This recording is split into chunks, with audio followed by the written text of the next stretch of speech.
다 같이 자리에서 일어나셔서 사도신경으로 신앙 고백함으로 하나님 앞에 대림절 세 번째 주일 예배를 드리겠습니다. 나는 전능하신 아버지 하나님, 천지의 창조주를 믿습니다. 나는 그의 유일하신 아들 우리 주 예수 그리스도를 믿습니다. 그는 성령으로 잉태되어 동정녀 마리아에게서 나시고 본디오 빌라도에게 고난을 받아 십자가에 못 박혀 죽으시고 장사된 지 사흘 만에 죽은 자 가운데서 다시 살아나셨으며 하늘에 오르시어 전능하신 아버지 하나님 우편에 앉아 계시다가 거기로부터 살아있는 자와 죽은 자를 심판하러 오십니다. 나는 성령을 믿으며 거룩한 공교회와 성도의 교제와 죄를 용서받는 것과 몸의 부활과 영생을 믿습니다. 아멘.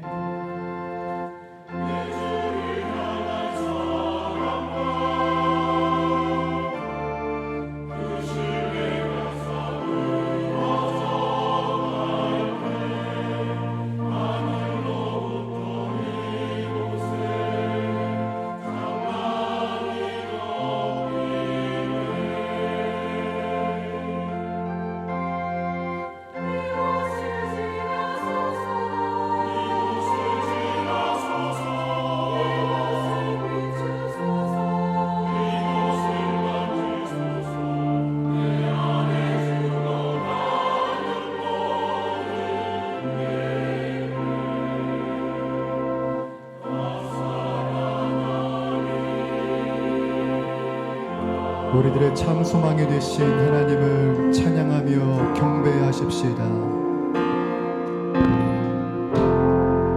지극히 높은 주님을 낮이 성소로 들어갑니다.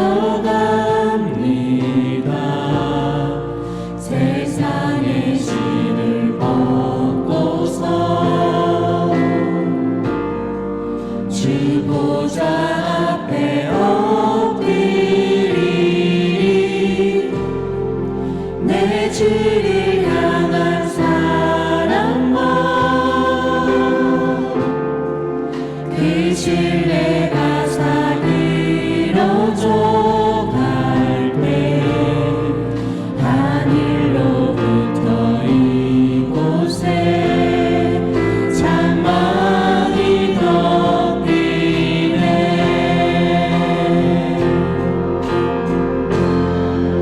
이곳은 높은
찬양합시다. 우리 그 자리에 앉아서 계속해서 찬양하시면서 주님의 보좌 앞으로 나아가도록 하겠습니다.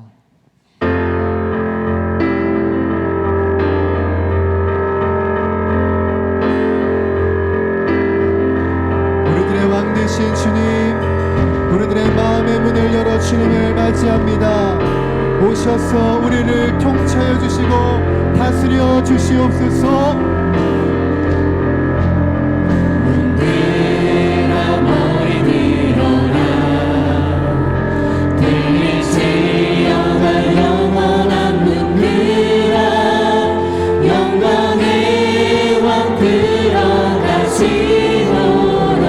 영광의 왕 들어가신다.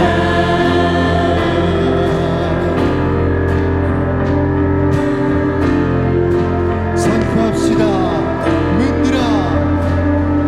문들아 머리 들어라. 들릴지어다 영원한 문들아. 영광의 왕 들어가시노라. 영광의 왕 들어가신다. 우리 영광의 왕 영광의 왕이시여 강하고 위하신 주로다. 전쟁에 능하신 주시라. 다 찬양 위대하신 왕.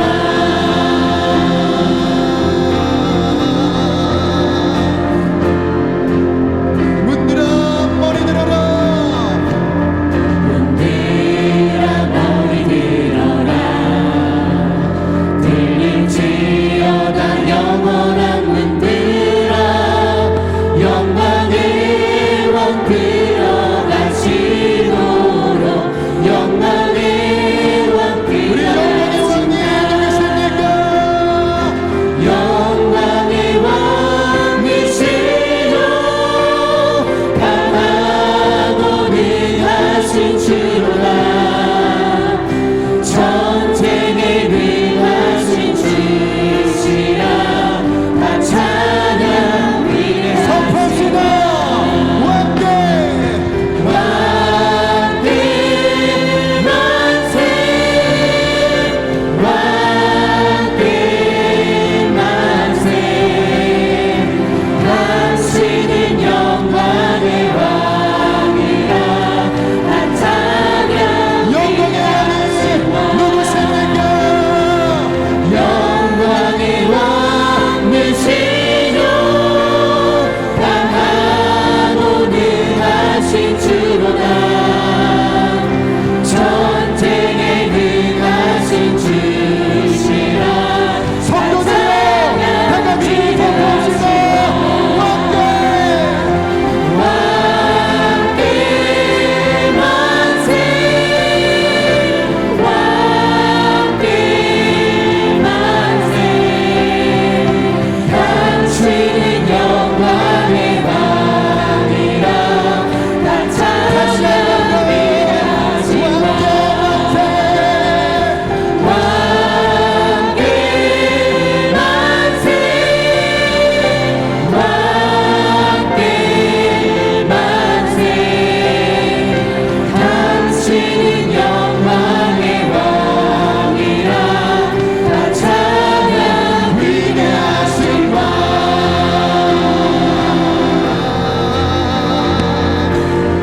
우리들의 통치자이시며 주권자이신 주님께 다시 한 번 더 영광과 감사의 박수를 올려드립시다.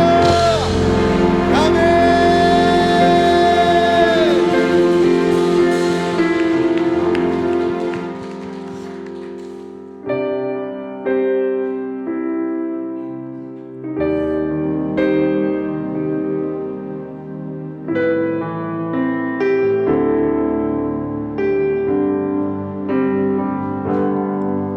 보라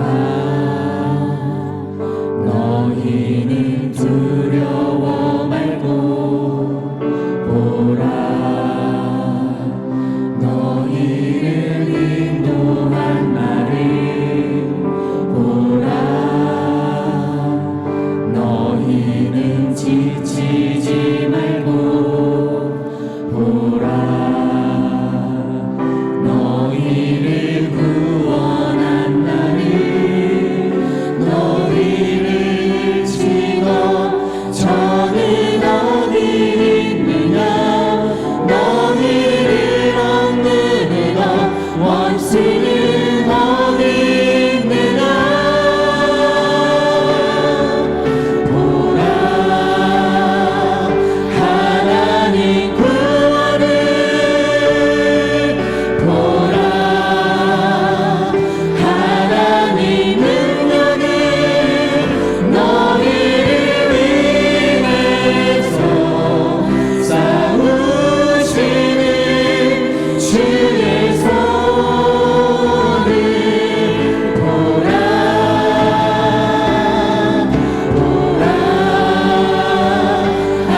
아버지, 혼탁한 세상 속에서 세상의 불의와 죄악으로부터 한 주간 저희들의 삶을 지켜주시고 대림절 셋째 주일 가장 귀하고 복된 예배 자리로 인도하여 주셔서 감사를 드립니다. 이 시간 예배를 통하여 저희의 심령이 성령의 은혜로 충만케 하여 주시고 주님 안에서 새 힘과 평안을 얻게 하여 주옵소서. 사랑과 은혜가 풍성하신 하나님 아버지, 주님으로부터 받은 은혜가 많았음에도 삶은 여전히 주님을 아는 것에 그치며 예배보다 말씀보다 삶이 우선이 되어 살아왔던 저의 모습과 이기적인 변덕스러운 신앙의 모습들을 이 시간 회개하오니 용서하여 주옵소서. 벌써 한 해를 정리하고 마무리 져야 하는 12월, 한 해를 돌아보면서 우리들 마음 가운데 여러 가지 많은 감사의 제목이 있음을 고백합니다. 삶의 크고 작은 고난과 어려움 속에서도 저희를 주님의 강한 팔로 붙들어 주시고 삶의 무게로 한 발짝도 나갈 수 없는 절망의 순간에도 버틸 힘을 주시고 소망을 주셔서 이 자리까지 인도해 주신 은혜에 감사를 드립니다. 늘 그런 감사의 마음으로 주님의 뜻에 따라 저희들이 먼저 헌신하고 봉사하며 섬길 수 있는 믿음을 더하여 주옵소서. 살아서 역사하시며 우리의 삶의 주인이신 하나님 아버지, 나라와 민족을 위해 기도합니다. 위기에 처한 이 나라를 지켜주시고 갈등과 대립이 멈추며 혼란한 전국이 하나님의 도우심으로 하루속히 안정을 찾게 하여 주옵소서. 무너진 헌정질서를 바로 세워주시고 평화로운 나라로 하나님의 공의가 정의가 이 땅에 바로 세워지는 나라가 되게 하옵소서. 하나님 아버지, 주님의 교회를 위해 기도합니다. 올 한 해도 주님의 교회를 지켜주시고 영혼을 사랑하는 마음으로 복음을 전하는 데 힘쓰는 교회 되게 하시니 감사합니다. 이제 며칠 남지 않은 시간 교회나 각 기관과 부서가 올 한 해를 들어보며 은혜롭게 잘 마무리 짓게 하여 주시고 새해에도 새롭게 준비하고 계획한 교회의 모든 사역과 목회의 모든 일정들도 주님의 뜻에 따라 이루어지게 하여 주옵소서. 2025년 새롭게 세워진 교회 모든 일꾼들에게도 열정적으로 헌신하고 섬길 수 있는 믿음을 주셔서 건강한 교회를 세워가게 하여 주옵소서. 울타리 교회를 통해 다음 세대인 우리 자녀들이 건강하게 말씀 안에서 자라게 하여 주시고 주님을 알아가는 데 힘쓰며 하늘의 복을 받아 세상에 복이 되는 자녀들이 되게 하옵소서. 담임 목사님을 비롯하여 교육자분들 가정의 평안과 건강을 지켜주시고 계획된 모든 사역 위에도 성령의 아름다운 열매들을 맺게 하여 주옵소서. 이 시간 말씀을 듣습니다. 단위에 세우신 담임 목사님을 통하여 선포되는 말씀이 우리에게 생명의 말씀이 되게 하여 주시고 삶이 변화되어 세상 속에서 선한 그리스도인으로 살아가게 하여 주옵소서. 추워진 날씨 속에서 도움의 손길이 필요한 이웃들에게 주님의 따뜻한 사랑이 전해질 수 있도록 저에게 넉넉한 마음을 주옵시고 온 일을 구원하시기 위해 이 땅에 오실 주님을 기대하고 기다리며 행복한 선탄을 준비하는 모든 성도들이 되게 하여 주옵소서. 지금 이 시간에도 몸이 아픈 지체들과 삶의 여러 어려움 속에 외롭고 힘든 시간을 보내고 있는 지체들을 기억하여 주시고 주님의 치유와 회복의 은혜가 이루어지게 하여 주옵소서. 예배를 위해 여러 모습으로 돕는 손길 위에도 주님의 크신 은혜를 부어주시고 정성으로 준비한 시온 찬양의 아름다운 찬양이 하나님께 영광이 되게 하여 주시길 믿으며 우리를 구원하신 예수 그리스도 이름으로 간절히 기도합나이다.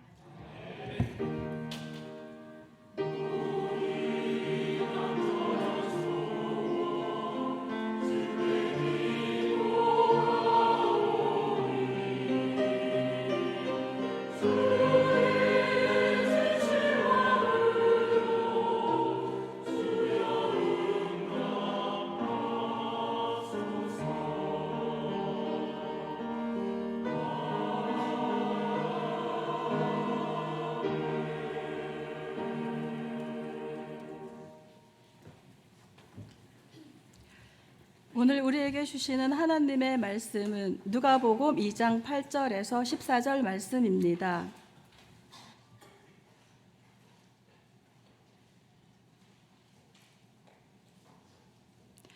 누가복음 2장 8절에서 14절 말씀입니다. 신약 성경 89쪽에 있습니다.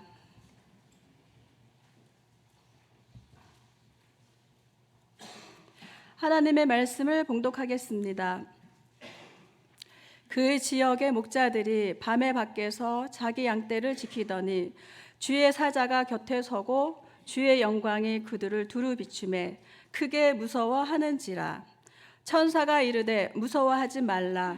보라, 내가 온 백성에게 미칠 큰 기쁨의 좋은 소식을 너희에게 전하노라.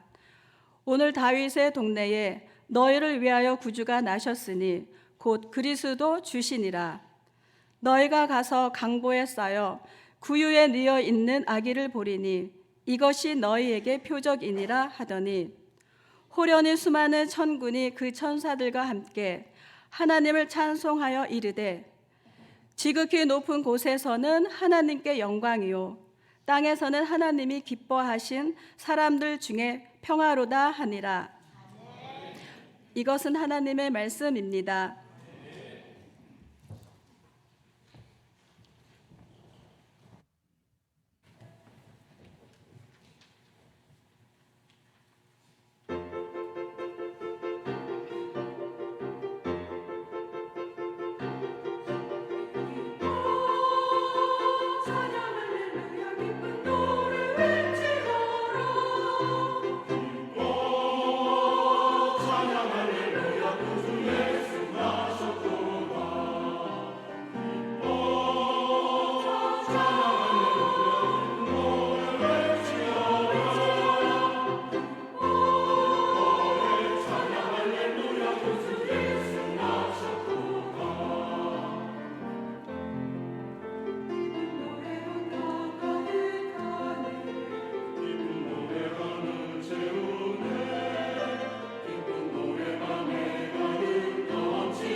지금부터 한가족 환영식을 거행하겠습니다.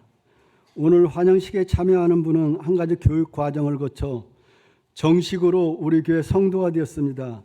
대상자는 한 분이십니다. 이 시간 호명할 때 자리에서 일어나 주시면 감사하겠습니다. 존칭은 생략하겠습니다. 이영아,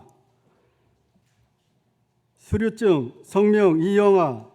이 사람은 본교회 한가족 교육 과정을 마치셨기에 본증서를 수여합니다. 2024년 12월 15일 용인영락교회 담임목사 배덕환.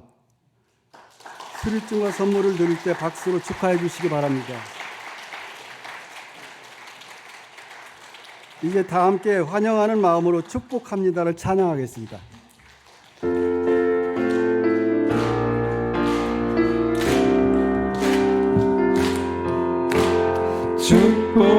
축복합니다. 주님의 이름으로 축복합니다.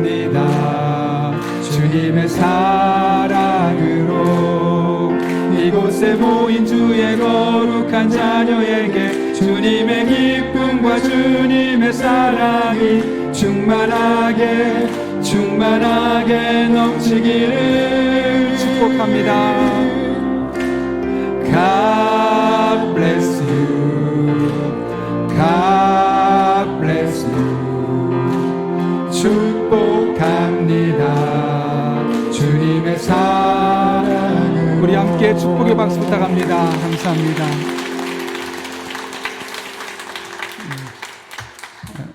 어디 가서 얘기하지 마십시오. 3부가 찬양 좀 더 잘했습니다. 여러분 주보를 참가하실 때 여러분 앞에 귀의 소식 전하겠습니다. 우리 교회를 방문하신 모든 분들 주님의 이름으로 환영합니다. 등록 원하시는 분 말씀하시면 저희가 친절하게 도와드리도록 하겠습니다.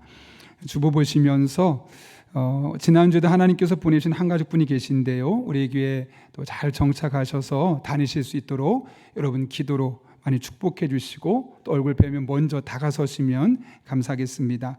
오늘 2부 예배도 한 가족 환영식을 진행했었는데 우리 한 가족 환영식 하신 분들이 또한 교회 안에 편안하게 잘 다닐 수 있도록 여러분이 함께 먼저 마음을 모아주시고 다가서 주시면 좋겠고요. 오늘은 원포인트 예배로 드리게 됩니다. 가정에 가셔서 이 순서를 가지고 아이들과 함께 또 혹은 부부가 마음을 나누고 기도 제목을 나누는 시간을 함께하면 좋겠습니다. 12월 22일은 성탄 축가 발표회가 있습니다.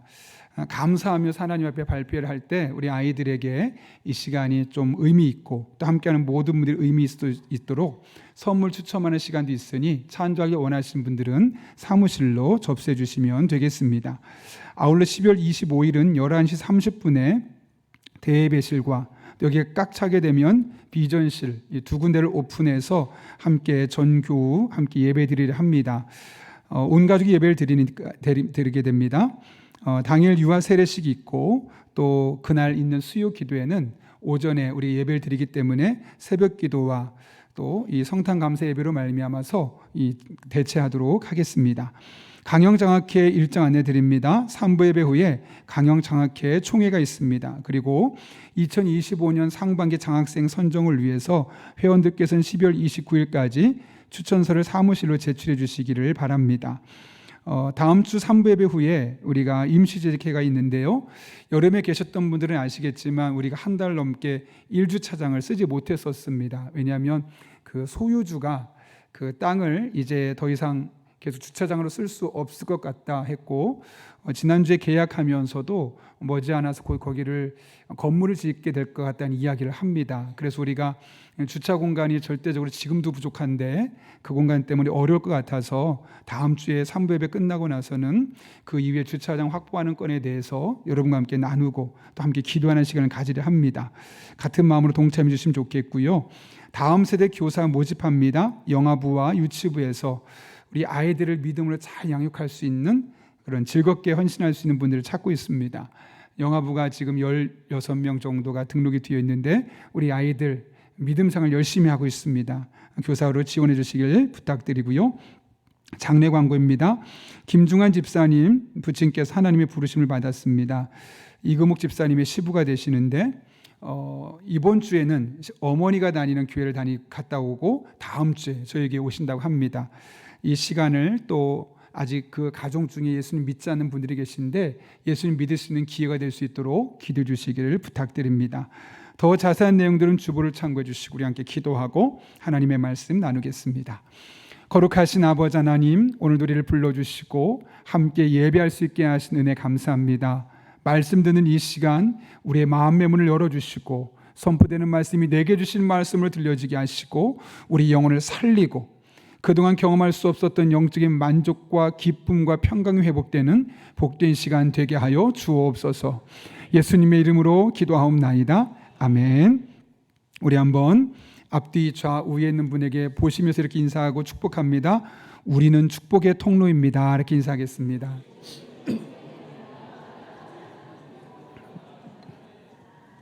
네. 오늘은 사진을 하나 보면서 말씀을 나누려고 합니다. 저 사진 중에 제가 있습니다. 어딜 것 같습니까? 맨 왼쪽이요? 여자들 사이에 있는 사람이 접니다. 10대 시절에 사실 저는 제 삶에 자신이 없었습니다. 그리고 인생을 매우 비관적으로 바라보았고 고등학교 때 교회를 다녔음에도 불구하고 그만 살고 싶다는 생각도 여러 번 했었습니다. 왜 그런가 생각해 보면 저희 고향은 충청남도 예산이고 예산보다도 시골이거든요. 근데 그 시골에도 집 한 채가 없었습니다. 그래서 다른 집안의 시제 제사를 지내주고 그 집을 대신 살고 그 집 땅에서 일을 한 것을 가지고 겨우겨우 먹고 살았던 것이 저희 부모님들이셨죠. 그러다 보니까 주변에 땅이 있고 그래도 편안하게 사는 사람 보면 자꾸 위축이 되는 겁니다. 시골에 집 한 채도 없고 땅도 없는 집에 사는 것이 어린 나이에 뭔가 마음이 불편했던 것이죠. 그래서 그런지 몰라도 저희 부모님은 정말 열심히 사셨습니다. 다른 아이들 공부하고 다른 아이들 쉴 때 덕하나 일하러 가자, 깻모하고 고추 따고 매일매일 일하다 보니까 사실 공부할 수 있는 여력도 없었죠. 그러다 보니까 고등학생이 되어서도 흔히 말하는 그 당시 이랜드라는 그런 브랜드 있었거든요. 그 옷 브랜드 거기서 몇 가지 나오고 했었는데 그런 옷도 제가 사서 입어본 적이 한 번도 없을 만큼 고등학교 때까지 저의 삶은 그냥 우울했고 미래에 대해서는 절망적이었고 자신감도 많이 잃었던 상태였습니다. 사실 최근까지도 저희 어린 시절을 생각하면 물론 중간중간 좋았던 시절도 있었죠. 재밌었던 시절도 있었겠지만 부정적인 감정이 저를 지배하고 있다는 것을 깨닫게 됩니다. 그런데 얼마 전에 저희 누나가 그런 이야기를 했습니다. 덕하나 엄마 아빠가 너를 얼마나 사랑했는지 알아? 네가 어릴 때 우리 가정이 경제적으로 너무 어려워도 밖에 나가서 위축되게 하지 않으려고 엄마 나름대로 노력을 정말 많이 했다. 그 이야기를 듣고 제가 사진첩을 찾다가 저 사진을 발견한 겁니다. 초등학교 1학년 때 소풍에 갔을 때 저희 동네 5명이 살았는데 담임 선생님과 함께 어머니와 아이들과 찍었던 사진입니다. 저걸 보면서 저 중에서 저 가운데 집이 없던 사람은 우리밖에 없었는데 정말 어머니가 나름대로 많이 노력하셨구나 라는 것이 사진을 보면서 다시 한번 확인할 수 있었던 것이죠. 중요한 것은 당신은 이 사실을 잘 몰랐다는 거죠. 오해했다는 거죠. 왜 그런가 생각해 봤더니 늘 다른 가족과 우리 가족을 비교하는 겁니다. 저 집은 집도 있고 저 집은 여름에 이것도 하고 저것도 하고 우린 매일 일하고 저는 고등학교 때까지 방학 때 어디 나가서 놀아본 적이 거의 없습니다. 왜냐하면 늘 부모님을 따라서 집안일을 했어야 됐기 때문에. 그러다 보니까 저의 삶에는 주어진 상황을 즐기고 기뻐하기보다는 늘 불평하고 불만족스러운 삶이 저의 삶의 일상이었죠. 그 이유는 단 한 가지였습니다. 부모님이 나를 얼마나 생각하고 계시고 얼마나 사랑하고 계시는지 그 본질은 보지 못하고 껍데기로 드러난 현실들만 보면서 생각했기 때문이죠. 우리도 마찬가지입니다. 본질을 제대로 보지 못하면 우린 자꾸만 오해하게 되고 그러다 보면 잘못된 감정에 속아서 살아갈 수밖에 없습니다. 우리를 일컬어 하나님의 백성이라고 말하고 하나님의 자녀라고 말합니다. 여러분, 하나님의 자녀로 태어난 것이 얼마나 우리에게 큰 축복입니까? 사실 이건희 회장 아들 이재용 씨보다 더 큰 축복이 뭘까요? 하나님의 자녀입니다. 그런데 우리는 어떤가요? 기쁩니까? 감사가 있습니까? 평안이 있습니까? 사실 하나님의 자녀라면 얼마나 큰 기쁨과 감격 속에 살아야 될까요? 근데 실상 우리의 삶을 돌아보면 그렇지 못할 때가 너무나 많은 거예요. 왜 그럴까? 하나님의 자녀로서 갖는 본질이 무엇인지를 우리가 정확하게 알지 못하니까 그냥 비교하는 겁니다. 나보다 잘난 사람, 나보다 뛰어난 사람, 나보다 잘 나가는 사람만 바라보면서 내 인생은 왜 그렇지? 나 하나님 믿는데, 나 교회 다니는데, 나 신앙생활 하는데 나의 삶은 왜 변화가 없는 걸까? 그러면서 점점 기뻐하기보다는 우울해하고 소망하기보다는 절망하는 것이 우리들의 모습입니다. 그러므로 우리가 이 세상에서 그리스도인으로서, 하나님의 자녀로서, 하나님의 백성으로서 온전히 누리며 살아가기 위해서는 하나님의 자녀가 무엇인지, 하나님의 백성이 무엇인지 그 영적인 본질을 분명히 깨달아야 되고 그 본질을 늘 묵상하는 가운데 살아가야 합니다. 그럴 때 우리는 세상 그 어느 곳에서도 경험할 수 없었던 영적인 만족과 영적인 기쁨과 영적인 평강을 경험하게 될 것입니다. 바라기는 이런 은혜가 저 여러분의 삶 가운데 경험될 수 있기를 예수님의 이름으로 축원합니다. 오늘 본문은 예수님께서 이 땅에 태어나시던 날 목자들에게 있었던 일을 언급하며 시작합니다. 그날 어떤 일이 있었습니까? 저녁 시간입니다. 목자들은 늘 하던 일을 하고 있었습니다. 양떼를 치고 있었죠. 그런데 그때 천사가 나타나서 한 가지 중요한 메시지를 전하는데, 예수님이 이 땅에 태어날 것이다. 그런데 그것은 너에게 큰 기쁨의 좋은 소식이 될 것이다 라고 이야기를 합니다. 오늘 보면 10절 말씀이죠. 같이 한번 읽어볼까요? 시작. 천사가 이르되 무서워하지 말라.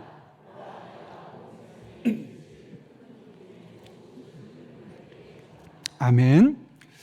이 이야기를 들었을 때 목자들이 어땠을까요, 여러분? 그냥 무덤덤했을까요? 너무 기뻤을까요? 당연히 기뻤을 겁니다. 왜냐하면 그 당시만 해도 목자라는 직업은 매우 무시당하고 천대받았던 직업이었기 때문에 그렇습니다. 오늘날 우리는 목자 그러면 하나님을 생각하고 예수님을 생각하니까 목자는 뭔가 거룩하고 많은 사람이 인정받고 특별한 권위층에 있는 사람처럼 느껴지지만, 예수님 당시만 해도 유목하며 매일 이동해야 되는, 그래서 사람들이 기피하는 직업이 바로 목자였고, 그들은 종종 사기꾼, 도둑놈이란 말로 불리기도 했습니다. 몇 년 전에 저희 교회가 예루살렘 또 요르단으로 성지순례 다녀왔죠. 저도 그때 갔었습니다. 가면서 이제 베두인 족속을 있는 곳을 지나게 되고 아주 중요한 관광지를 가게 되는데, 중간에 이 사람들이 물건을 파는 겁니다.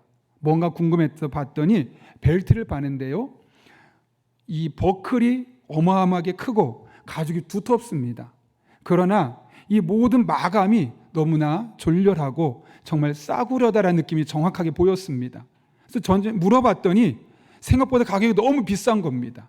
그래서 안 사고 그냥 왔었는데, 그 당시에 이 목자들이 이런 평가를 받았습니다. 싼 것을 비싸게 팔고, 그래서 도둑놈 심부를 가지고 있었던 사람, 이것이 바로 목자들이 그 당시에 통용되었던 목자들이라는 인식이었습니다. 당연히 사람들에게 인정받지 못했겠죠. 당연히 그들에겐 경제적인 여유도 없었을 겁니다. 그러니 그들은 늘 현실을 비관하고 미래에 대해서 꿈을 꾸지 못하고 걱정하고 불안한 일상이 있을 수밖에 없었던 것이죠. 돈이라도 어느 정도 있으면 그 돈을 가지고 어려운 문제 해결하고, 내가 힘이라도 있으면 그 힘과 권세를 가지고 그 문제를 좀 풀어갈 수 있을 텐데, 그럴 가능성이 전혀 없는 겁니다. 평범했던 그들은 늘 불안하고 큰 낙이 없이 그냥 주어진 일상에 순응하며 살아갈 수밖에 없었습니다. 그런데 천사가 나타나서 너희들에게 큰 기쁜 소식을 전해줄게 라고 이야기를 했습니다. 얼마나 큰 기대가 됐을까요? 우리들의 삶은 큰 기쁨이 없는데 그냥 늘 일상에서 그저 그런 삶을 살고 있는데, 좀 있으면 큰 기쁜 소식이 있을 거야. 너무너무 기대가 되지 않았겠습니까? 더군다나 이 큰 기쁜 소식이 미치는 대상이 누구냐면 온 백성에게 미칠이란 말로 되어 있습니다. 무슨 말이냐면 모든 이스라엘 백성들이 이 혜택을 받게 될 것이라는 거죠. 유능한 사람, 높은 직급에 올라간 사람, 사람들이 인정을 받는 사람, 인간관계 폭이 넓은 사람, 어떤 특정한 대상들뿐만 아니라 전혀 그렇지 못한 사람들에게까지도 이 예수님이 오신 것은 큰 기쁨의 소식이 될 것이다 라고 이야기를 하고 있었던 것이죠. 여러분, 예수님께서 이 땅에 오신 것이 큰 기쁨의 소식이 될 거라고 말씀하고 있습니다. 어떤 면에서 예수님께서 이 땅에 오신 것이 목자들에게 또 이 시대를 살아가고 있는 우리들에게 큰 기쁨의 소식이 될 수 있을까요? 첫 번째로는 그분이 우리 인생의 구원자이시기 때문에 그렇습니다. 천사는 예수님께서 이 땅에 오실 것을 말씀하시면서 그분이 어떤 역할을 감당할지까지 말씀하시는데, 오늘 본문 11절 말씀 이렇게 기록되어 있습니다. 오늘 다윗의 동네에 너희를 위하여 구주가 나셨으니 곧 그리스도 주시니라. 예수님께서 이 땅에 오셨는데 누구를 위해 오셨다고요? 너희를, 우리로 말하면 나를 위해서 예수님께서 이 땅에 오셨다는 거예요. 어떤 역할을 하시려요? 구주로서. 소테르라는 헬라어를 썼는데 이것은 구원자라는 의미를 갖고 있습니다. 우리를 질병이나 위험에서부터 건져주고 구원하시기 위해서 예수님께서 이 땅에 오셨다는 거예요. 무엇에서 구원해 주신다고 여러분? 질병이나 위험이요. 그럼 여러분, 우리들의 삶에 정말 치명적인 질병과 치명적인 위험은 무엇일까요? 암, 심장병, 경제적인 폭망, 이런 걸까요? 물론 그런 것들도 우리에게 아주 큰 질병이나 위협이 될 수 있을 겁니다. 그러나 정말 우리들의 인생에 광범위하게 영향을 끼치고 있는 아주 치명적인 질병이나 위험은 죄입니다. 죄. 오늘날 우리는 매일 뉴스를 통해서 끔찍하고 아프고 우리의 정신을 혼미하게 만드는 수많은 뉴스들을 듣습니다. 아니, 뉴스는 차치하고서라도 우리 주변만 돌아봐도 몸이 아픈 분들, 마음이 아픈 분들, 경제적인 어려움으로 힘든 시간을 보내고 있는 분들이 얼마나 많은지 모릅니다. 누구도 이런 문제들을 겪지 않는 사람들은 없습니다. 물론 내가 직접 잘못해서 그런 어려움을 겪기도 하지만 수많은 사람이 죄에 휩싸여서 다양한 죄들을 짓는 과정을 통해서 의도치 않게 그런 질병에 걸리기도 하고 그런 사고를 당하기도 하고 예상치 못했던 어려움을 겪기도 하는 것이죠. 이 모든 이면에는 무엇이 있냐면 죄가 있다는 겁니다. 하나님은 바울을 통해서 이렇게 말씀하셨습니다. 한 사람으로 인해 죄가 세상에 들어오고 죄로 말미암아 사망이 들어왔다 라고 말씀하시면서 모든 사람이 죄를 지었고 모든 사람에게 사망이 임했다고 분명하게 말씀합니다. 죄로 인해서 망가진 이 세상 때문에 우리가 굳이 겪지 않아도 될 수많은 문제들이 파생되게 되는 것이고 우린 그것을 허덕이게 되는 것이고 그로 말미암아 고통스러운 일상을 당할 수밖에 없고, 그런 우리는 기뻐하기보다는 늘 슬프고 좌절하고 우울한 일상을 보낼 수밖에 없다는 것이죠. 문제는 이 문제를 누구나 해결하고 싶어 하지만 우리의 힘으로는 그 문제를 누구도 해결할 수 없다는 겁니다. 경제적으로 힘들어지면 열심히 일해서 돈을 갚으면 되고, 몸이 아프면 건강관리 잘해서 건강이 회복되면 되지만, 죄의 문제는 우리 인간의 힘으로 해결할 수 없을 만큼 치명적인 질병이고 치명적인 위험이라는 거죠. 그럼에도 불구하고 사람들은 그 문제에서 자유롭기 위해서 수많은 노력들을 기울입니다. 대표적인 예가 뭘까요? 고행과 공로 사상입니다. 나를 수행하면, 또 내가 선한 일을 많이 하면 나는 죄로부터 벗어날 수 있고 자유로울 수 있어. 대표적인 종교가 불교죠. 오래전에 매스컴을 떠들썩하게 장식했던 성철이라는 스님이 있습니다. 그의 일대기를 짧게 살펴보게 되면 대단한 고행을 많이 한 사람입니다. 결혼하자마자 처자식을 집에 두고 집을 떠났습니다. 어머니가 설득하기 위해서 부모님이 그를 찾아왔지만 부모님을 만나면 자신이 수행에 방해가 된다면서 부모님도 거절했습니다. 자신이 기거하는 곳에 철조망을 쳐놓고 10년 동안 아무도 들어오지 말라고 했고 16년 동안은 솔잎가루와 쌀가루만 먹고 지냈습니다. 또한 8년 동안 정말 가능한지 모르겠지만 누워서 자지 않고 앉아서 잤다고 익히 알려져 있습니다. 자신의 정신 수양을 위해서 내가 이 세속적이고 죄가 가득한 세상에서 떨어져서 기독교적인 표현으로 말하면 좀 거룩한 삶을 살고 싶어서 그가 그런 수행과 고행의 삶을 살게 되었던 것이죠. 사실 아무나 도전하기 힘들 만큼 어려운 상황입니다. 그런데 그가 이런 고행을 했다면 마음이 평안하고 죄로부터 자유롭고 그런 삶을 살아야 되는데 그렇지 않았던 것 같습니다. 그가 세상을 떠나기 전에 마지막으로 남긴 열반송이라는 것이 있는데 이런 내용입니다. 일생 동안 남녀의 무리들 속에서 하늘을 넘치는 죄악은 수미산을 지나친다. 산채로 무간지옥에 떨어져서 무간지구에 떨어져서 그 한이 10,000갈래나 되는지라. 둥근 한 수레바퀴 붉음을 내뿜으며 푸른 산이 걸렸도다. 쉽게 말하면 이런 거죠. 평생을 살면서 많은 사람을 속여왔다는 겁니다. 수행하는 과정에서도 그런 일이 있었다는 것이고, 그러면서 자기도 모르게 지었던 크고 많은 죄들, 겉으로 드러나는 죄든 마음속으로 지었던 그 죄든 그 죄의 양이 어마어마하게 많아져서 숨이 산을 넘칠 정도로 그 죄가 자신을 괴롭혔다는 거죠. 그리고 그의 인생의 마지막은 뭡니까? 결국은 무간지옥에 나는 떨어질 수밖에 없다. 누구보다 수행을 많이 했고 누구보다 고행을 했던 그가, 평생 동안 그렇게 살려고 노력했던 그가 죄로부터 멀어지기 위해서, 좀 더 거룩한 삶을 살기 위해서, 다른 일과 다른 삶을 살기 위해서 몸부림쳐 봤지만 결국 그의 힘으로는 나는 지옥에 갈 수밖에 없다라고 고백할 수밖에 없을 정도로 사람은 죄의 문제를, 이 거룩의 문제를 해결할 수 없다는 거예요. 그렇다면 여러분, 이 죄의 문제는 도무지 해결할 수 없는 걸까요? 그렇지 않죠. 우리의 힘으로 해결할 수 없지만 우리의 힘으로 해결할 수 없음을 하나님이 너무나 잘 아시기 때문에 하나님께서 직접 하나님의 아들을 이 세상에 보내셨고 그분을 통해서 우리의 모든 죄를 한 번에 용서해 주셨습니다. 우리는 그 사실을 믿으며 살아가면 되는 겁니다. 그래서 늘 잘못할 수밖에 없고 늘 실수할 수밖에 없지만 실수할 때마다 하나님 앞에 나와서 하나님 죄송합니다, 용서해 주십시오 회개하면 하나님 우리의 모든 죄를 반드시 용서해 주실 것입니다. 성철처럼 수많은 고행을 하고 수행을 했지만 그 죄의 문제를 해결할 수 없었죠. 그러나 우리는 예수 그리스도의 십자가의 구원으로 말미암아 하나님 앞에 우리의 죄를 고백하면 하나님은 반드시 우리의 모든 죄를 용서하여 주십니다. 더 이상 죄책감을 가지고 마음을 괴롭히고 힘들게 살아갈 필요가 없는 겁니다. 여러분이 성철스님이 얼마나 많은 고행과 수행을 했습니까? 근데 마지막 그의 스스로를 평가하면 나는 무간지옥에 갈 수밖에 없다. 이게 무슨 말일까요? 평생 죄의식 속에 살았던 겁니다. 얼마나 불쌍합니까?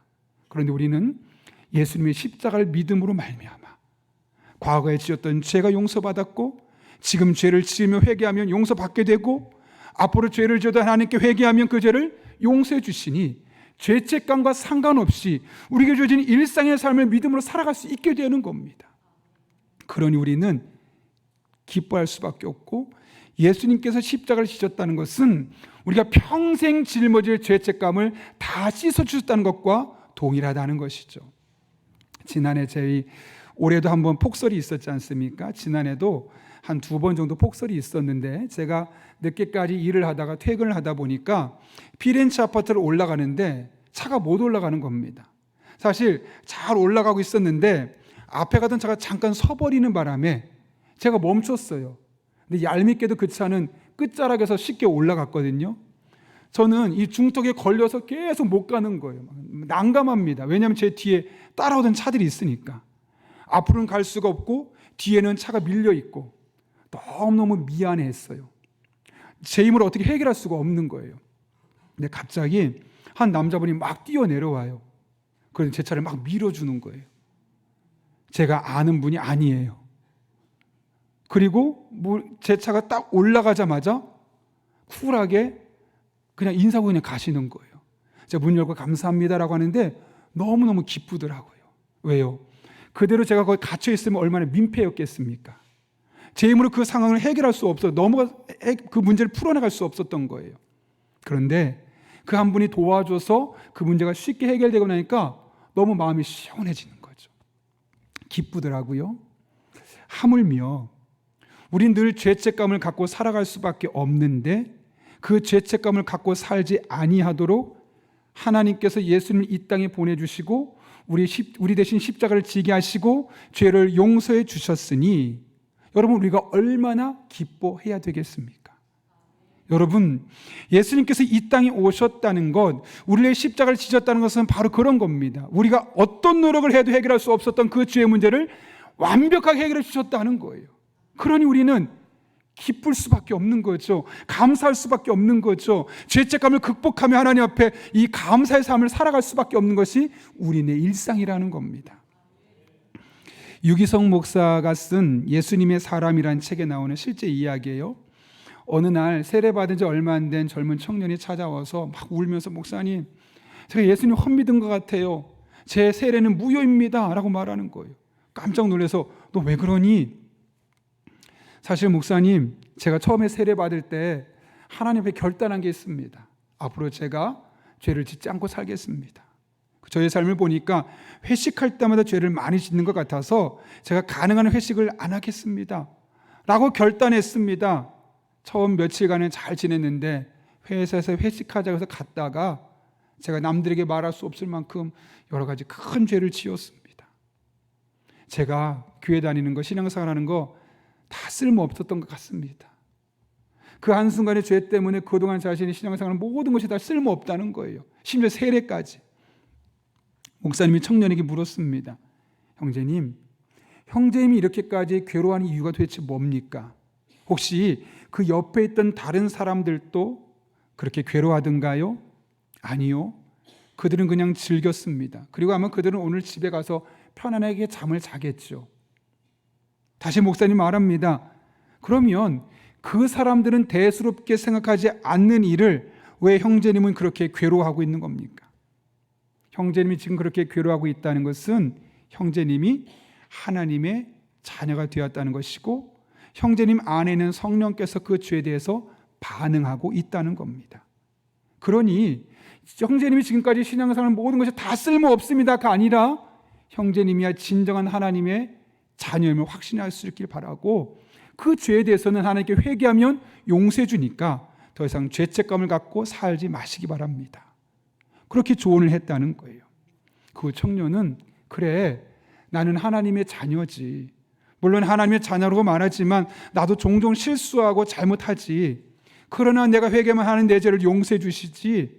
내가 더 이상 죄책감에 살지 말고 앞으로 이 구원의 기쁨을 만끽하며 살아야겠다 라고 결단하는 모습을 보게 되었다는 것이죠. 여러분, 우리는 하나님의 자녀입니다.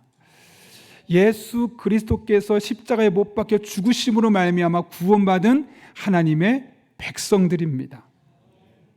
이 사실을 확신할 수 있기를 바랍니다. 그리고 우리가 어떤 죄를 짓든 하나님 앞에 회개하면 그 죄가 큰 죄든 작은 죄든 지속적인 죄든 짧은 죄든 하나님 반드시 용서해 주신 사실을 믿으시고 여러분의 마음속에 이 구원의 기쁨과 감격이 회복될 수 있기를 예수님의 이름으로 축원합니다. 그런가 하면 예수님께서 이 땅에 오신 것이 우리에게 기쁨이 되는 두 번째 이유는 복음이 가지고 있는 능력 때문입니다. 천사가 예수님께서 이 땅에 구원자로 오신 것을 말씀할 때 또 다른 천사의 무리들이 왔어요. 그리고 하나님을 찬송했다고 그래요. 어떻게 해요? 오늘 본문 13절과 14절 말씀 같이 읽어볼까요? 시작. 호련히 수많은 천군이 지극히 높은 곳에서는 하나님께 영광이요 땅에서는 하나님이 기뻐하신 사람들 중에 평화로다 하니라. 아멘. 예수님께서 이 땅에 태어나신 것은 저 하늘에 계신 하나님께는 영광스러운 일이고 이 땅에 있는 하나님이 기뻐하시는 사람들, 우리를 말하는 거죠. 우리들에게는 평화가 선물로 주어진 것이라고 말씀하고 있는 것이죠. 여기 사용된 평화라는 단어는 헬라어로 에이레네라는 단어예요. 이게 뭐냐면 인간이 누리는 번영과 평안을 의미하고 마음에 있는 깊은 안식, 안정감, 이 평안을 의미하는 단어입니다. 지금 뭐라고 말씀하시냐면 이 목자들, 절망하고 우울하고 좌절에 빠져있는 그들에게 너희들에게 평화가 임할 것이다 라고 말씀하는 겁니다. 지금 늘 불안하고 미래에 대해서 걱정하고 있는 그들에게 너희들의 마음에 평안이 있을 거야, 평강이 있을 거야 라고 말씀하는 거죠. 여러분, 하나님께서 우리에게 주시는 평강은 어떤 평강일까요? 요한복음 16장 27절을 보면 예수님께서 이렇게 말씀하셨는데 같이 한번 읽겠습니다. 시작. 평안을 너에게 끼치노라. 내가 너에게 주는 것은 세상에 주는 것과 같지 아니하니라. 너희는 마음에 근심하지도 말고 두려워하지도 말라. 아멘. 예수님께서 직접 우리들의 마음에 평안을 주시겠다는 거예요. 그런데 그 평안의 가치가 어떠냐면 이 세상에 주는 평안과는 비교할 수 없을 만큼의 가치를 갖고 있다는 거죠.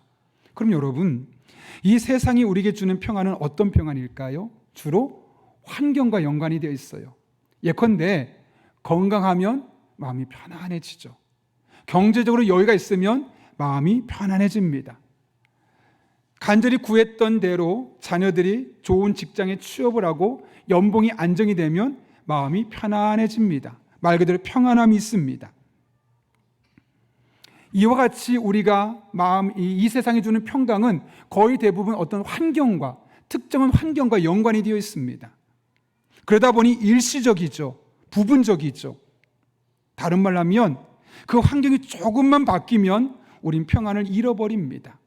건강에서 평안했던 사람이 갑자기 건강에 문제가 생겼다고는 이야기를 들으면 마음이 불안해지기 시작하고 그 평정심을 잃어버리게 됩니다. 자녀들의 삶이 잘 산다고 생각했는데 두 사람이 싸웠다는 이야기를 듣고 나면 부모의 마음이 너무나 불편하고 그 평화스러웠던 마음이 깨지기 시작합니다. 경제적으로 그래 올해는 꽤 괜찮았어라고 생각했는데 내년에는 올해보다 힘들다는 이야기를 들었을 때 우리들의 마음의 평안이 깨어지죠.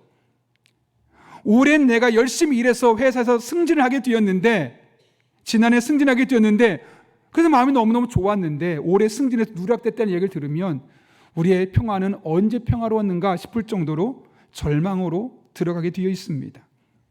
이것이 바로 세상이 주는 평화입니다. 돈이, 명예가, 성공이 평안을 주는 요소였다면 그 요소에 조금만 균열이 생겨도, 조금만 들려도 우리의 평안은 언제 그랬냐는 듯이 다 사라져버리는 것이 이 세상이 주는 평안이죠. 반면에 주님께서 주시는 평안은 어떤 평안입니까? 어떤 처지나 환경이나 조건과 상관없이 그 마음이 갖고 있는 평안함. 몸이 아픈데 마음이 평안합니다. 승진 못했는데 괜찮습니다. 아이가 원하는 만큼 일이 잘 진행되지 않는데 마음에 두려움이 없습니다. 원인을 알 수 없는 어떤 환경에 좋은 변화가 일어난 것이 아님에도 불구하고 이상의 내 마음은 잔잔한 호수가와 같은 평안함을 누립니다. 환경과 전혀 상관없는 하나님께서 주시는 절대적인 평안이기 때문에 그렇죠. 바로 에이레네의 평안입니다. 찬송가 382장이 너 근심 걱정 말아라 라는 제목의 찬송입니다. 이 찬양은 이 마틴이라는 목사 부부가 직접 만들고 작사 작곡했던 찬양인데 그들의 신앙의 고백에 담겨 있습니다. 1904년이 되었을 때 이 마틴 목사님이 뉴욕에 가서 설교를 할 기회가 있었는데 마침 아내와 아들을 데리고 그곳에 가게 된 겁니다. 근데 그날 갑자기 아내가 중병에 걸린 겁니다. 그냥 단순히 무리해서 몸살 감기 걸린 정도가 아니라 이렇게 두었다가 잘못하면 죽을 수 있겠다 싶은 마음이 들 정도로 아내가 갑작스럽게 모든 몸에 질병이 생기기 시작한 겁니다. 고민이 많이 되었습니다. 설교를 하러 가야 될까? 아니면 아내를 그냥 보살펴주면서 설교를 못하겠다고 이야기를 할까? 고민을 하다가 마음의 결정을 했습니다. 그리고 아들에게 말합니다. 아들아, 내가 너하고 엄마만 놓고 설교하러 가기에는 너무 걱정이 된다. 그래서 그 교회에 전화해서 설교하러 가기 어렵다고 말하고 엄마 너와 함께 있으려고 한다. 그랬더니 그 아들이 당돌하게 이렇게 말합니다. 아빠, 오늘 그 교회 가서 하는 설교는 하나님께서 아빠 보고 거기 가서 하라고 한 거 아닐까요? 하나님이 그렇게 하셨다면 아빠가 안 계시는 동안 하나님께서 엄마를 지켜주지 않겠어요? 당돌하죠.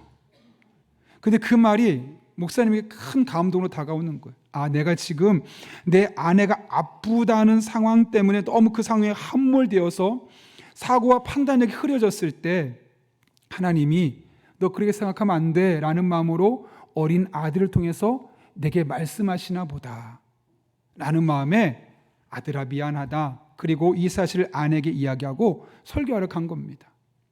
근데 남편에게 이야기를 들은 사모님이 너무 마음에 감동이 되는 거죠. 그 꼬마의 이야기를 듣고 나서 그 자리에 아픔에도 불구하고 벌떡 일어나서 시를 쓰기 시작했어요. 그리고 남편이 돌아왔습니다. 그러고 나서 남편이 그 시를 보자마자 눈물을 펑펑 흘리는 거예요.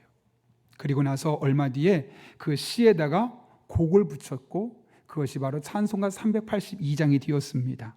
너 근심 걱정 말아라.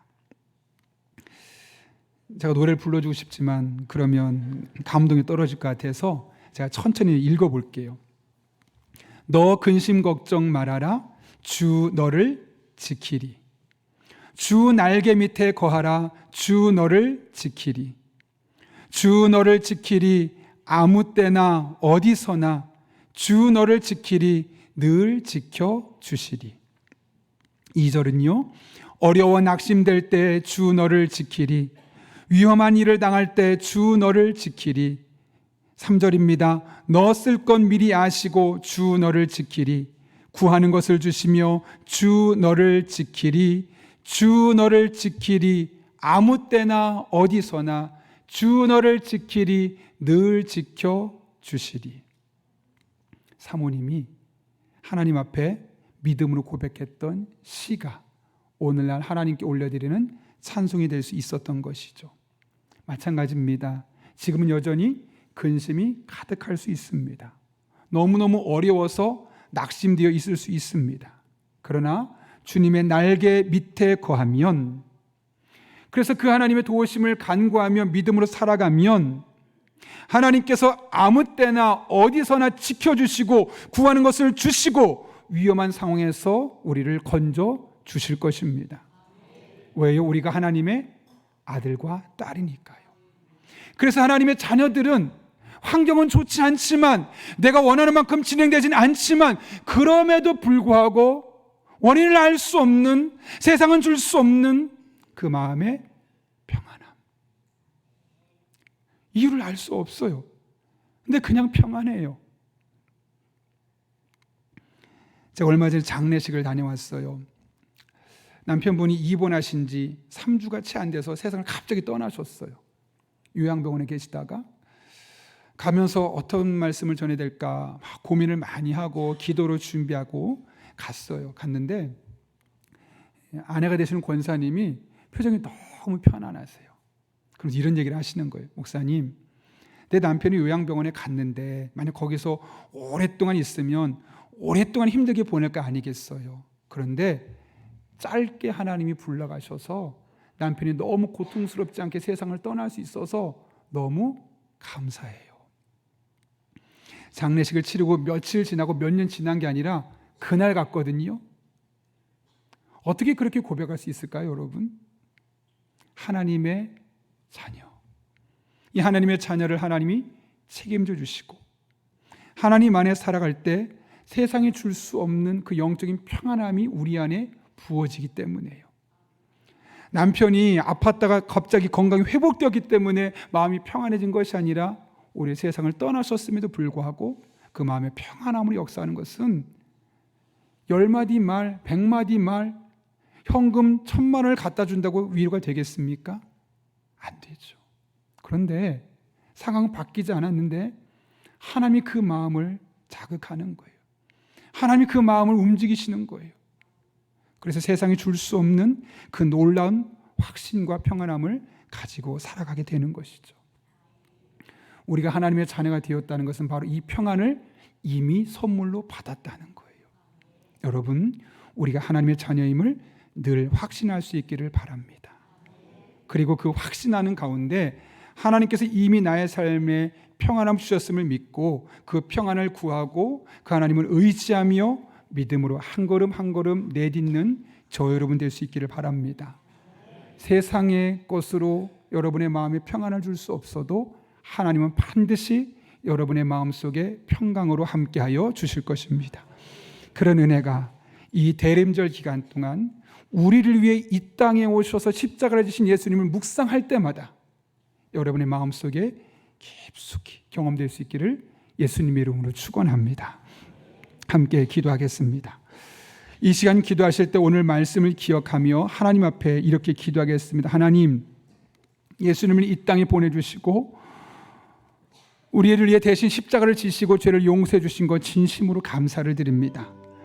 그 십자가 사건으로 말미암아 우리의 모든 죄가 용서받았음을 늘 기억하며 영적인 기쁨을 회복하게 하여 주옵소서. 우리 상황은 여전히 어렵지만 힘들지만 아프지만 그럼에도 불구하고 하나님께서 우리 하나님의 자녀들에게 주시는 이끄심과 도우심이 있기 때문에 늘 영적으로 평안한 일상을 보낼 수 있게 하여 주옵소서. 이런 두 가지 기도 제목 가지고 하나님의 도우심을 구하며 함께 기도하겠습니다. 거룩하신 아버지 하나님, 우리를 하나님의 자녀로 삼아주신 것 진심으로 감사를 드립니다. 이 땅에 많은 사람이 하나님을 알지 못하고 열심히 노력하지만 죄책감으로 인하여서 절망감으로 인하여서 힘든 시간을 보내고 있습니다. 그런데 우리는 예수님을 믿었다는 이유 하나만으로 세상이 줄 수 없는 기쁨, 세상은 경험할 수 없는 평안함을 누리며 살게 하신 것 진심으로 감사를 드립니다. 하나님께서 우리들에게 주신 선물이오니 늘 이 선물을 생각하며 이 선물을 누리며 살아가는 하나님의 자녀들 되게 하여 주옵소서. 특별히 예수님께서 이 땅에 오신 날을 기념하는 성탄절 앞에 우리가 대림절을 보내고 있습니다. 이 대림절 기간 동안 예수님의 십자가를 묵상할 때마다 이 기쁨이, 이 큰 기쁨이, 이 영적인 평안함이 우리들의 삶 가운데 경험될 수 있도록 인도해 주시고, 이로 말미암아 흔들리지 않는 믿음으로 하나님만 바라보며 마침내 승리를 선포하는 주의 종들 되게 하여 주옵소서. 거룩하신 아버지 하나님, 오늘도 우리를 하나님 전에 불러주시고 하나님의 말씀을 통하여 다시 한번 이 대림절 기간에 우리가 예수 그리스도의 보혈로 말미암아 구원받은 하나님의 자녀가 되었음을 확신할 수 있게 하신 것 진심으로 감사를 드립니다. 죄 용서의 확신을 통하여서 우리 안에 죄책감은 사라지게 도와주시고 그 용서로 말미암아 늘 세상에 줄 수 없는 큰 기쁨을, 큰 감격을 경험하는 복된 성도님들 되게 하여 주옵소서. 우리들의 삶은 근심이 있지만 낙심이 있을 수밖에 없지만 하나님의 자녀의 삶을 책임져 주신 하나님으로 말미암아 세상은 경험할 수 없는 큰 평안함을 경험하게 도와주시옵고, 이것이 우리들의 일상의 삶이 될 수 있도록 하나님 능력으로 역사하여 주옵소서. 이 한 주도 함께 하실 줄로 믿사오며 예수님의 이름으로 기도하옵나이다. 아멘. 우리 시간 찬송가 91장 부르실 때 마지막 절에 일어서서 봉헌하시겠습니다.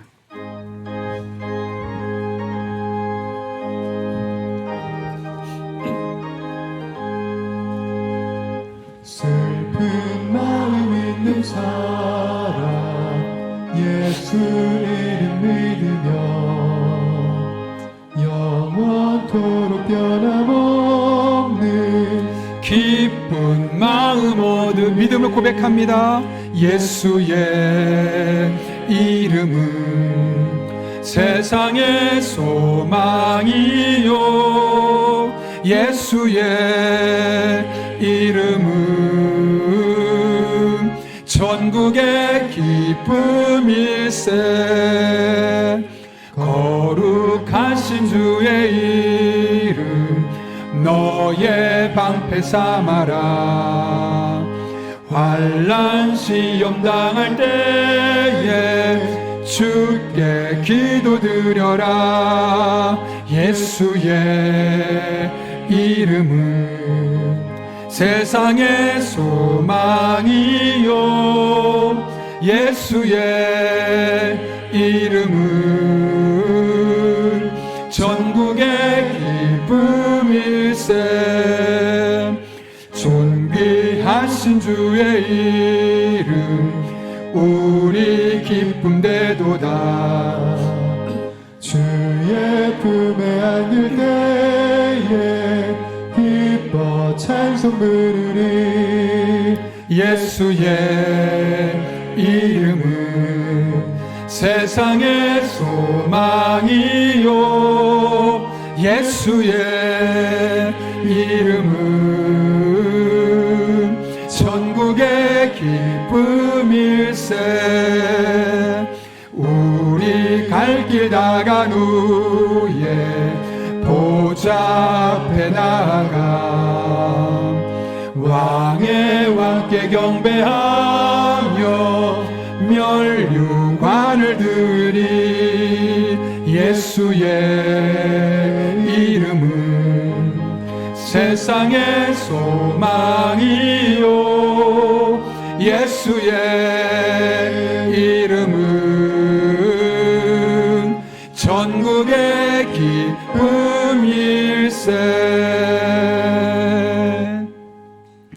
살아계신 하나님 아버지, 슬픈 마음이 있는 사람들, 환난과 시험을 당하는 사람들을 그냥 외면하지 아니하시고 우리에게 방패가 되어 주시며 예수의 이름을 붙들고 나갈 때마다 소망을 갖게 하시고 천국의 기쁨을 통하여 지난 한 주간도 믿음으로 살게 하시고 오늘 여기까지 인도하신 은혜 진심으로 감사를 드립니다.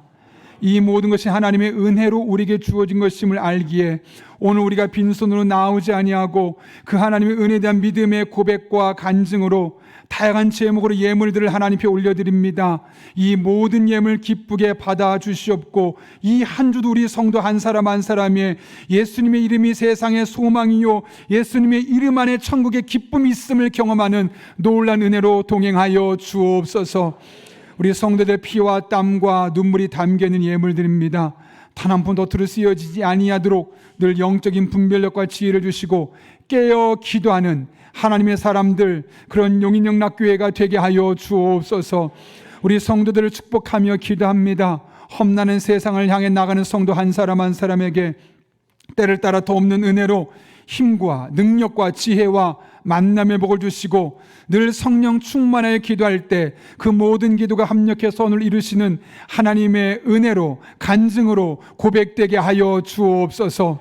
여전히 혼란스럽고 여전히 불안감이 많은 시대를 살아가고 있는 우리 성도 한 사람 한 사람을 하나님 날개의 그늘 안에 품어주시고 눈동자처럼 지켜주시고 하나님 안에서 늘 감격스러운 일상을 보낼 수 있도록 이 한 주도 하나님께서 친히 동행하여 주옵소서.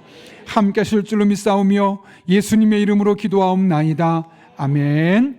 우리 함께 파송의 찬양 부르시고 축도함으로 오늘 예배를 마치도록 하겠습니다.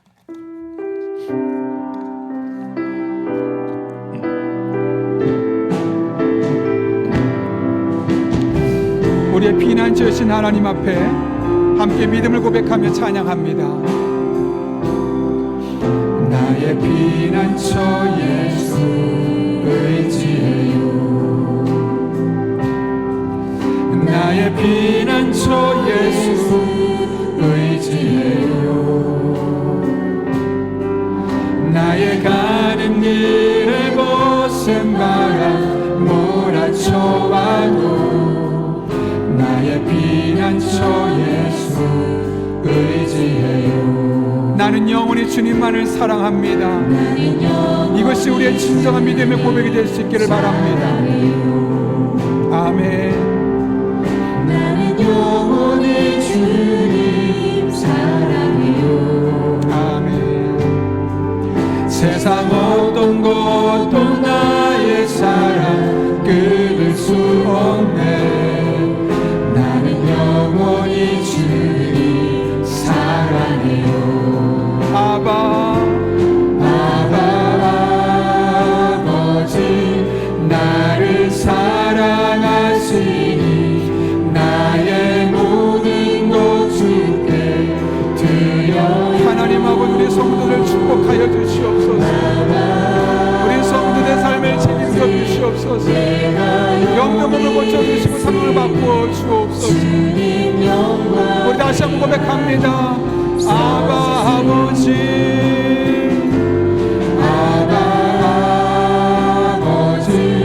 나를 사랑하시니 나의 모든 것 주께 드려.